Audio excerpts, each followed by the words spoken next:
کہ تیروں کی دوسری قسم وہ تھی جن پر پانی اور دیت وغیرہ درج ہوتے تھے، اور تیسری قسم وہ تھی جس پر یہ درج ہوتا تھا کہ تم میں سے ہے یا تمہارے علاوہ سے ہے یا ملحق ہے۔ ان تیروں کا مصرف یہ تھا کہ جب کسی کے نسب میں شبہ ہوتا تو اسے 100 اونٹوں سمیت حبل کے پاس لے جاتے،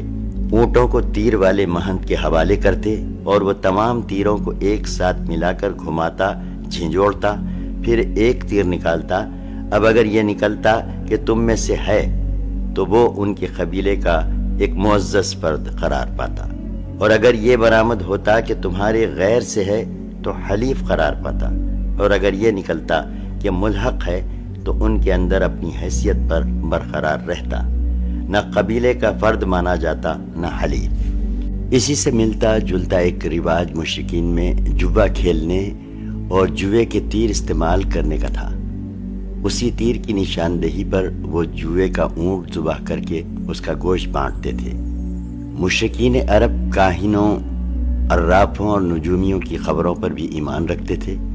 کاہن اسے کہتے ہیں جو آنے والے واقعات کی پیشن گوئی کرے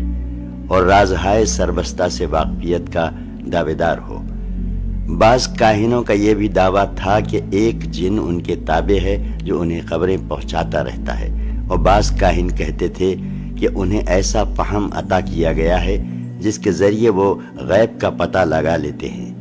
بعض اس بات کے مدعی تھے کہ جو آدمی ان سے کوئی بات پوچھنے آتا ہے اس کے قول و فعل سے یا اس کی حالت سے کچھ مقدمات اور اسباب کے ذریعے وہ جائے واردات کا پتہ لگا لیتے ہیں۔ اس قسم کے آدمی کو عراف کہا جاتا تھا، مثلاً وہ شخص جو چوری کے مال، چوری کی جگہ اور گمشدہ جانور وغیرہ کا پتہ ٹھکانہ بتاتا۔ نجومی اسے کہتے ہیں جو تاروں پر غور کر کے ان کی رفتار و اوقات کا حساب لگا کر پتہ لگاتا ہے کہ دنیا میں آئندہ کیا حالات و واقعات پیش آئیں گے۔ ان نجومیوں کی خبروں کو ماننا در حقیقت تاروں پر ایمان لانا ہے، اور تاروں پر ایمان لانے کی ایک صورت یہ بھی تھی کہ مشرکین عرب نچھتروں پر ایمان رکھتے تھے اور کہتے تھے کہ ہم پر فلاں اور فلاں نچھتر سے بارش ہوئی ہے۔ مشرکین میں بدشگونی کا بھی رواج تھا، اسے عربی میں تیارہ کہتے ہیں۔ اس کی صورت یہ تھی کہ مشرکین کسی چڑیا یا ہرن کے پاس جا کر اسے بھگاتے تھے،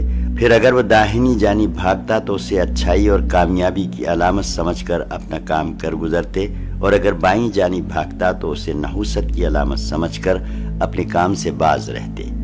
اسی طرح اگر کوئی چڑیا یا جانور راستہ کاٹ دیتا تو اسے بھی منحوس سمجھتے۔ اسی سے ملتی جلتی ایک حرکت یہ بھی تھی کہ مشرکین خرگوش کے ٹخنے کی ہڈی لٹکاتے تھے اور بعض دنوں، مہینوں، جانوروں، گھروں اور عورتوں کو منحوس سمجھتے تھے۔ بیماریوں کی چھوت کے قائل تھے اور روح کے الو بن جانے کا عقیدہ رکھتے تھے، یعنی ان کا عقیدہ تھا کہ جب تک مقتول کا بدلہ نہ لیا جائے اس کو سکون نہیں ملتا، اور اس کی روح الو بن کر بیابانوں میں گردش کرتی رہتی ہے اور پیاس پیاس یا مجھے پلاؤ کی صدا لگاتی رہتی ہے۔ جب اس کا بدلہ لے لیا جاتا ہے تو اسے راحت اور سکون مل جاتا ہے۔ دین ابراہیمی میں قریش کے بدعات یہ تھے اہل جاہلیت کے عقائد و اعمال، اس کے ساتھ ہی ان کے اندر دین ابراہیمی کے کچھ باقیات بھی تھے، یعنی انہوں نے یہ دین پورے طور پر نہیں چھوڑا تھا۔ چنانچہ وہ بیت اللہ کی تعظیم اور اس کا طواف کرتے تھے، حج و عمرہ کرتے تھے، عرفات و مزدلفہ میں ٹھہرتے تھے اور ہدی کے جانوروں کی قربانی کرتے تھے۔ البتہ انہوں نے اس دین ابراہیمی میں بہت سی بدعتیں ایجاد کر کے شامل کر دی تھیں۔ مثلاً قریش کی ایک بدعت یہ تھی کہ وہ کہتے تھے ہم حضرت ابراہیم علیہ السلام کی اولاد ہیں، حرم کے پاسبان، بیت اللہ کے والی اور مکہ کے باشندے ہیں، کوئی شخص ہمارا ہم مرتبہ نہیں اور نہ کسی کے حقوق ہمارے حقوق کے مساوی ہیں، اور اسی بنا پر یہ اپنا نام حمص یعنی بہادر اور گرم جوش رکھتے تھے۔ لہٰذا ہمارے شایان شان نہیں کہ ہم حدود و حرم سے باہر جائیں۔ چنانچہ حج کے دوران یہ لوگ عرفات نہیں جاتے تھے اور نہ وہاں سے افاضہ کرتے تھے، بلکہ مزدلفہ ہی میں ٹھہر کر وہیں پہ افاضہ کر لیتے تھے۔ اللہ تعالیٰ نے اس بدعت کی اصلاح کرتے ہوئے فرمایا، سورہ 2 آیت 119، ترجمہ ہے یعنی تم لوگ بھی وہیں سے افاضہ کرو جہاں سے سارے لوگ افاضہ کرتے ہیں۔ ان کی ایک بدعت یہ بھی تھی کہ وہ کہتے تھے کہ حمص یعنی قریش کے لیے احرام کی حالت میں پنیر اور گھی بنانا درست نہیں، اور نہ یہ درست ہے کہ بال والے گھر یعنی کمبل کے خیمے میں داخل ہوں، اور نہ یہ درست ہے کہ سایہ حاصل کرنا ہو تو چمڑے کے خیمے کے سوا کہیں اور سایہ حاصل کریں۔ ان کی ایک بدعت یہ بھی تھی کہ وہ کہتے تھے کہ بیرون حرم کے باشندے حج یا عمرہ کرنے کے لیے آئیں اور بیرون حرم سے کھانے کی کوئی چیز لے کر آئیں تو اسے ان کے لیے کھانا درست نہیں۔ ایک بدعت یہ بھی تھی کہ انہوں نے بیرون حرم کے باشندوں کو حکم دے رکھا تھا کہ وہ حرم میں آنے کے بعد پہلا طواف حمص سے حاصل کیے ہوئے کپڑوں ہی میں کریں، چنانچہ اگر ان کا کپڑا دستیاب نہ ہوتا تو مرد ننگے طواف کرتے اور عورتیں اپنے سارے کپڑے اتار کر صرف ایک چھوٹا سا کھلا ہوا کرتا پہن لیتیں اور اسی میں طواف کرتیں، اور دوران طواف یہ شعر پڑھتی جاتی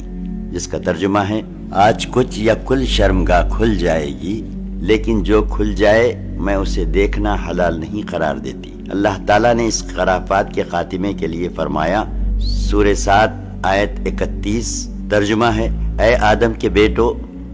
ہر مسجد کے پاس اپنی زینت اختیار کر لیا کرو۔ بہرحال اگر کوئی عورت یا مرد برتر اور معزز بن کر بیرون حرم سے لائے ہوئے اپنے ہی کپڑوں میں طواف کر لیتا تو طواف کے بعد ان کپڑوں کو پھینک دیتا، ان سے نہ خود فائدہ اٹھاتا نہ کوئی اور۔ قریش کی ایک بدعت یہ بھی تھی کہ وہ حالت احرام میں گھر کے اندر دروازے سے داخل نہ ہوتے تھے، بلکہ گھر کے پچھواڑے ایک بڑا سا سوراخ بنا لیتے اور اسی سے آتے جاتے تھے اور اپنے اس اجڑ پنے کو نیکی سمجھتے تھے۔ قرآن کریم نے اس سے بھی منع فرمایا۔ پارہ 2 آیت 189، یہی دین یعنی شرک و بت پرستی اور توہمات و خرافات پر مبنی عقیدہ و عمل والا دین عام اہل عرب کا دین تھا۔ اس کے علاوہ جزیرۃ العرب کے مختلف اطراف میں یہودیت، مسیحیت، مجوسیت اور صابئیت نے بھی درانے کے موقع پا لیتے تھے، لہٰذا ان کا تاریخی خاکہ بھی مختصراً پیش کیا جا رہا ہے۔ جزیرۃ العرب میں یہود کے کم از کم 2 ادوار ہیں۔ پہلا دور اس وقت سے تعلق رکھتا ہے جب فلسطین میں بابل اور آشور